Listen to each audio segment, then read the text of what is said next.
হয়ে গেছে পাস্তা, আমি পাস্তা তৈরি করছি। কে কে খাবে পাস্তা তো চলে আসতে পারো। চিমনিটা একটু কমিয়ে দিই, নাহলে তোমরা কেউ আমার গলার সাউন্ড শুনতে পাবে না। আর প্রচণ্ড ডিস্টার্ব হচ্ছে আমার ফোনে, যারা না ভিডিও করতে পারছে, কিন্তু দারুণ হচ্ছে। নামিয়ে দেবার হয়ে গেছে, কমপ্লিট হয়ে গেছে। এবার পাস্তাটা নামাবো, গ্যাসটা বন্ধ করে দিই। তো আজকে রাতে রান্না ঝামেল, কারণ দুপুরবেলায় আজকে করে রেখেছি, বুঝেছো, দুপুরে করে রেখেছি। এটা হচ্ছে মেয়েকে দেবো, আর এটা হচ্ছে আমি দেবো। তো আজকের পাস্তাটা কমপ্লিট। একটু প্লেটগুলো মুছে নিই। কী বলো তো, জানো তো, এক হাতে ক্যামেরা করে এক হাতে করে কাজ করা, এটা হচ্ছে দেখো।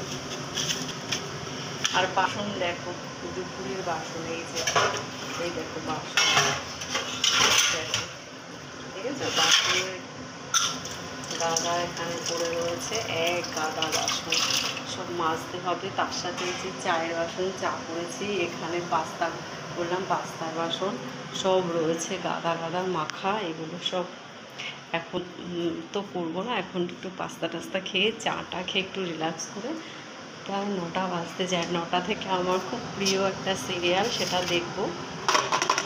আর তারপরে হচ্ছে যে করবো 9:30 10টার দিকে। আর পাস্তাটা খাবো, তারপরে জানি না যে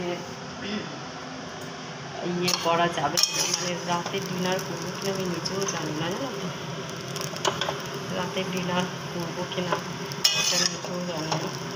তো যাই হোক, এভাবে পাস্তাটা নামিয়ে নিচ্ছি, তারপরে তোমাদের সাথে শেয়ারিং করবো।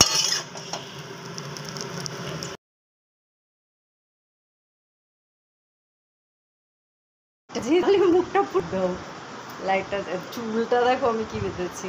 তো যাই হোক, রান্না করছিলাম, রান্না মানে আজকে সন্ধেবেলা একটু স্ন্যাক্স তৈরি করছিলাম, করতে করতে চলে এলাম এই ঘরে।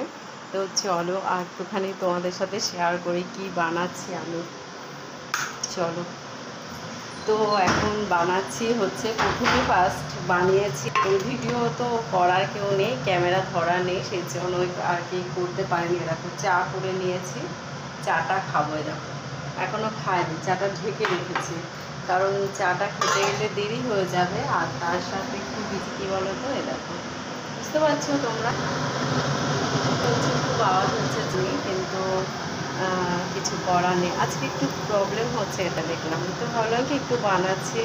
আর সবসময় সকালবেলায় মর্নিংয়ের সঙ্গে আর অন্য কোনো ভিডিও শেয়ার করতে পারি না, করতেও পারি না, ভিডিও করার টাইমই হয় না, জানো তো, প্রচণ্ড গরম লাগছে। দেখো ফ্যান বন্ধ, রান্নাঘরের ফ্যানটা নতুন লাগানো হয়েছে, ওটা আগে ড্রয়িং রুমে ছিল, তো সেটা পাল্টে এই ঘরে লাগানো হয়েছে।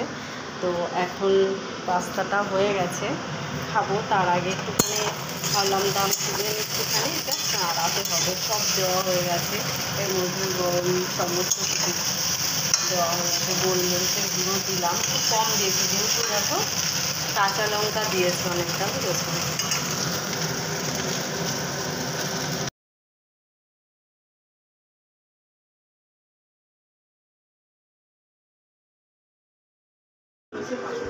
পাস্তা ঝুল তাহলে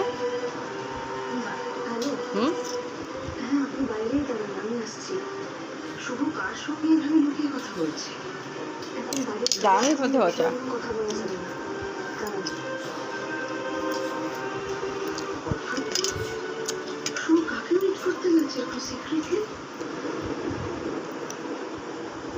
আমি বুঝতে পারছি যে পুরো বিষয়টাতে মোহনাদি কেমন হচ্ছে।